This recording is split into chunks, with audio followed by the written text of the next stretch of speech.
November 16th, 1972. A small Japanese importer opened a quiet office in Northbrook, Illinois. It had no factory in America. It sold no chainsaws of its own. Its parent company in Tokyo did not even build chainsaws as its main business. It built crop dusters, backpack pesticide sprayers, and pest control machines for rice farmers. Within 5 decades, that same company would stand beside Stihl and Husqvarna as one of the 3 chainsaw brands every American knows. Post-war Tokyo, September 8, 1947. 2 years after Japan's surrender, the country was starving. The war had destroyed Japanese agriculture. Rice paddies sat infested with pests. Orchards went unsprayed. Farmers had no efficient way to spread chemicals across their fields, and food shortages were killing the nation faster than the bombs ever had. The new post-war government made one priority clear above all others: feed the country. That same day in Tokyo, the Asamoto brothers founded the Kyoritsu Noki Company. Their goal was narrow and urgent: build agricultural machinery that could help Japanese farmers fight pests at scale. Their first product launched in the company's founding year. It was an engine-powered manual crop duster, a backpack-sized device that let one farmer chemically treat an entire field by himself. 2-stroke. Through the late 1940s and into the 1950s, Kyoritsu Noki concentrated on pest control machinery. Power dusters, mist blowers, sprayers, every product the company built shared one core component: a small, light, gasoline-powered 2-stroke engine. That engine became the company's identity.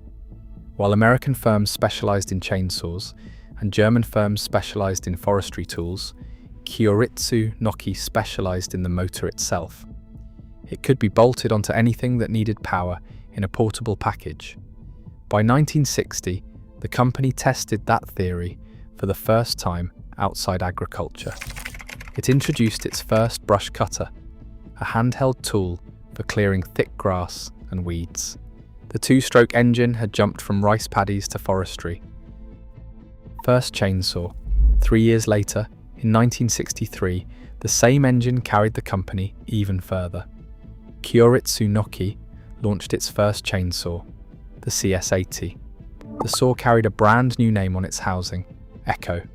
The CS80 sold across Japan and parts of Asia, but it never reached American shelves. In 1963, the United States chainsaw market belonged to Homelite, McCulloch, Poulan, and the German giant Stihl. In 1971, Kyoritsu Noki rebranded as the Kyoritsu Corporation. That same year, the company released the CS302, its first professional-grade chainsaw, and the first to wear the bright orange housing Echo saws still wear today. Kyoritsu now had 3 things working in its favor: mass-produced 2-stroke engines, a proven chainsaw line, and a brand mark gaining recognition across Asia. What it did not have was access to the largest outdoor power equipment market on Earth, the United States. The Beachhead, November 16, 1972. A small office opened on a quiet street in Northbrook, Illinois, a leafy Chicago suburb 25 miles north of the city. The sign on the door read Kyoritsu Corporation of America. The office was not a factory, it was an importer. Its only job was to bring high-performance 2-stroke engines and handheld tools from Kyoritsu Corporation of Japan into the United States. The American outdoor power equipment market in 1972 was massive and fragmented. Suburban lawn care was exploding. The number of professional landscaping crews had tripled across the previous decade. Homeowners were buying gas trimmers and small chainsaws at record rates. Kyoritsu did not chase homeowners first. The company aimed at the professional landscaper.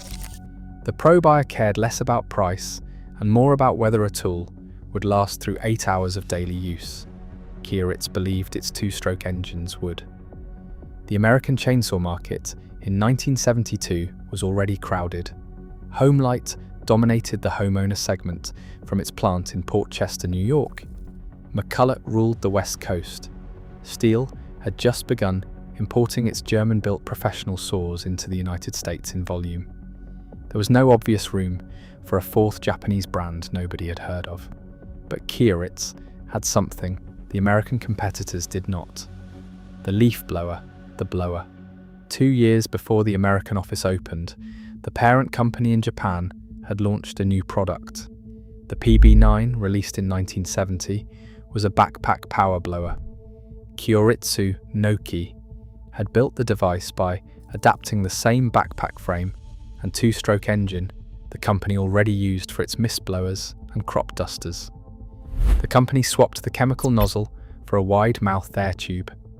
The result was the world's first dedicated power leaf blower, as Kioritsu Noki claimed. The timing was perfect for California. By the early 1970s, the state was deep in a multi-year drought. Local governments banned hosing down patios and driveways. Homeowners and landscapers needed a way to clear leaves and debris without water. A few enterprising California crews had already been modifying Japanese mist blowers to do exactly that, removing the chemical tank and using the airflow alone. The PB9 turned that field hack into a factory product. Sales climbed quickly through the mid-1970s.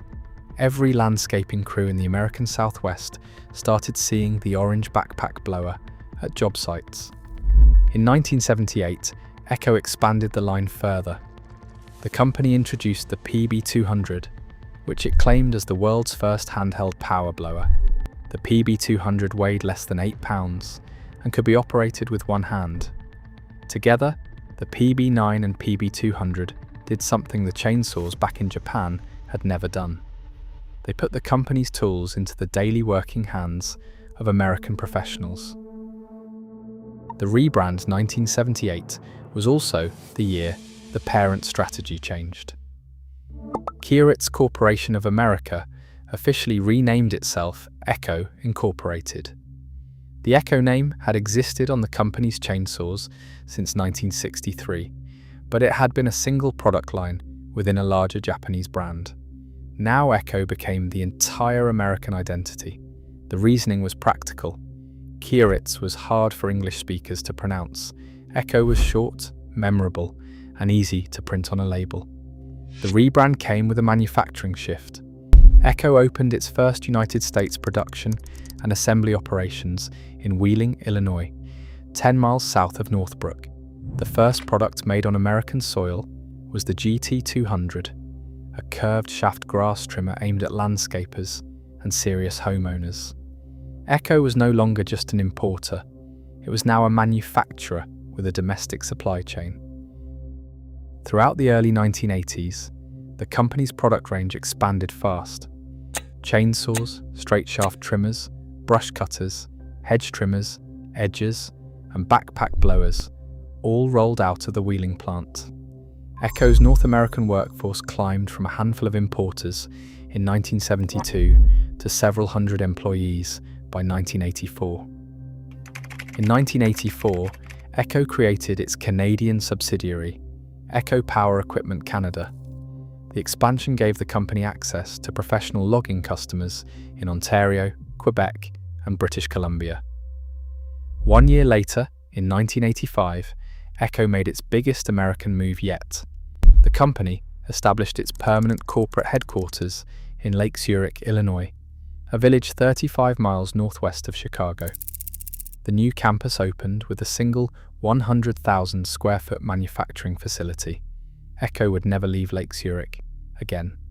The Lake Zurich plant changed the company's economics. Building products in Illinois meant Echo could ship faster, cut import duties, and respond to American dealer demand without waiting 6 weeks for an ocean freighter from Yokosuka. Within 5 years of opening, the Lake Zurich facility was producing more total units than the original Japanese plants for the North American market.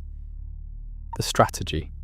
By the late 1980s, Echo had built a national American dealer network of more than 5,000 independent shops. Every saw was sold through the same channel.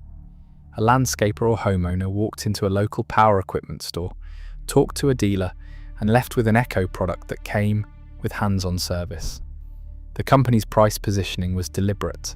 Stihl chainsaws sat at the top of the American market on price and professional reputation. Cheap homeowner brands like Poulan sat at the bottom. Echo aimed at the gap in the middle. A 16-inch professional Echo chainsaw in 1988 retailed for roughly 30% less than the equivalent Stihl, but it carried the same two-stroke build quality. That positioning created a new customer category: the serious homeowner, the weekend rancher, the small landscaping operator running a two-truck crew. None of these buyers needed the most expensive saw on the market. None of them wanted the cheapest. Echo became their default. The strategy worked, but it had a ceiling. Echo's dealer network was loyal and professional, but it was also small. There were 5,000 independent dealers in the United States. There were tens of thousands of hardware stores, big box retailers, and home improvement chains where Echo had zero presence. By 1993, Echo had been operating in the United States for 21 years. It had a strong brand among landscapers, a working factory in Lake Zurich, and a reputation for engine reliability. Most American homeowners had still never heard the name. That was about to change. A meeting in Atlanta would put Orange Echo chainsaws into thousands of stores from coast to coast within the next 12 months. Home Depot. In 1994, Echo signed a distribution agreement with Home Depot. The decision changed the company forever. Home Depot in 1994 was the fastest growing home improvement chain in the United States. Founded in Atlanta in 1978, the company had expanded to more than 340 stores across the country by the early 1990s.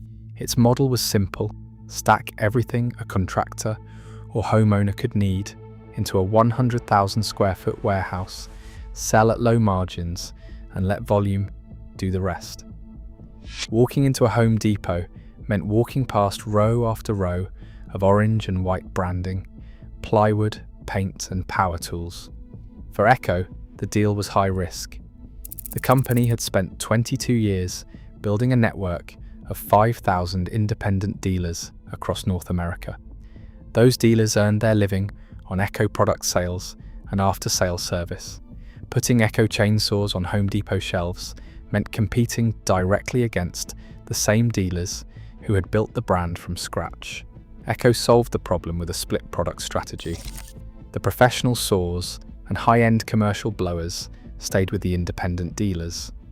Only the homeowner and prosumer models went to Home Depot. A landscaper running a daily logging crew still went to a dealer for a CS680 professional saw. A weekend homeowner now bought a CS400 from the closest big box store. The split worked. Within 5 years, Home Depot was selling more units of Echo handheld equipment per year than the entire independent dealer network combined. By 2000, Echo products were on shelves in Home Depot stores across the United States, Canada, Mexico, and Puerto Rico. Brand recognition exploded. Stihl had owned the visible chainsaw aisle in big box retail for years. Husqvarna held second place. Echo now stood in the same row, in the same orange housing, at a lower price. The warranty Echo backed up the retail expansion with a guarantee no competitor would match. In the late 1990s, the company introduced a 5-year consumer warranty on its handheld outdoor power equipment. Stihl offered 2 years. Husqvarna offered 2 years. Echo offered 5 years.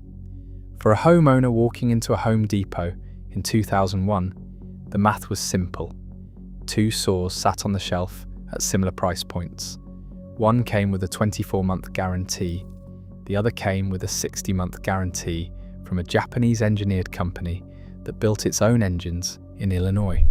The warranty became Echo's single most powerful marketing asset, Yamabiko. The next big change came not in Lake Zurich, but in Tokyo. By the mid-2000s, the global outdoor power equipment market was consolidating. American firms had been bought up by larger conglomerates. McCulloch had passed through 3 different owners. Homelight had been acquired by Tektronic Industries in 2001. The Japanese market faced its own pressure, with Kyoritsu Corporation and a domestic competitor named Shindaiwa Incorporated fighting for the same engineers, the same suppliers, and the same forestry customers for decades. Shindaiwa had a long history of its own. Founded in 1948 in Hiroshima, the company originally manufactured electrical products and welding machines. Shindaiwa launched its first chainsaw in Japan in 1955, 8 years before Kyoritsu launched the CS80. By the 2000s, Shindaiwa was a respected pro-grade brand, especially among arborists, but it operated at a smaller scale than Kyoritsu. On September 1, 2008, the two companies merged. They consolidated under a single Japanese holding company called the Yamabiko Corporation, headquartered in Ome, a city within the Tokyo metropolis. The new corporation owned 3 brands: Kyoritsu, primarily for the Japanese market, Shindaiwa for professional arborists worldwide, and Echo, the largest of the 3 by revenue, anchored in the United States. Yamabiko trades publicly on the Tokyo Stock Exchange under ticker 6250.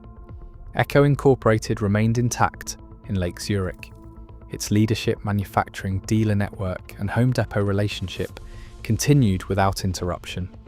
From the perspective of any American customer, nothing changed. The orange saws kept coming. Lake Zurich today. The Lake Zurich campus has expanded steadily across 4 decades. The original 100,000 square foot building from 1985 has grown into more than 771,000 square feet of manufacturing, warehouse, and office space across multiple structures. Echo employs more than 1,000 people in Lake Zurich. The company is the largest employer in the village. Production runs vertically inside the campus. Engine castings, plastic injection molding, assembly, packaging, and aftermarket parts distribution all happen on the same property. Echo manufactures more than 200 finished product types and stocks roughly 17,000 aftermarket parts. Most Echo products sold in North America are assembled in Illinois from a mix of foreign and domestic components. The supply chain spans 3 countries. Engine parts and high-precision components come from Yamabiko's Japanese plants in Yokosuka and Morioka. Some consumer-grade volume production comes from Shenzhen, China. Final assembly for the North American market happens in Lake Zurich. Industry analysts now consistently group Echo, Stihl, and Husqvarna as the 3 dominant chainsaw brand names in the United States consumer and prosumer market. Each company owns a different lane. Stihl, headquartered in Weiblingen, Germany, leads the professional logging segment with the deepest dealer network and highest PRO grade reputation. Husqvarna, founded in Sweden in 1689, competes on technology and Scandinavian forestry engineering. Echo holds the prosumer middle ground, anchored by Home Depot distribution, the 5-year warranty, and a price point that sits below Stihl on most comparable models. Echo's modern chainsaw lineup includes more than 20 gas and battery models. The line ranges from the 12-inch CS271T for arborists to the 24-inch CS73110P for heavy professional cutting. The CS590 Timberwolf has become the brand's best-selling firewood saw for serious homeowners. The CS2511T, released in 2017, was marketed by Echo as the lightest gas-powered top-handle chainsaw available in North America. In recent years, Echo expanded into battery-powered tools through its eForce 56-volt platform. The platform now includes battery chainsaws, trimmers, blowers, and edgers, all sharing a single, interchangeable battery system. What the Asamoto brothers built, the Asamoto brothers founded Kyoritsu Noki Company on September 8, 1947, to help Japanese rice farmers fight pests after a devastating war. Their first product was a backpack crop duster. 79 years later, that same company assembles chainsaws in Illinois, sells them in Home Depot stores from Anchorage to San Juan, and stands beside the German and Swedish brands that once owned the American market. The orange housing on the chainsaw at every Home Depot today traces back to the CS302 from 1971. The CS302 traces back to the CS80 from 1963. The CS80 traces back to the same two-stroke engine technology that powered the original 1947 backpack crop duster. The company never abandoned its core.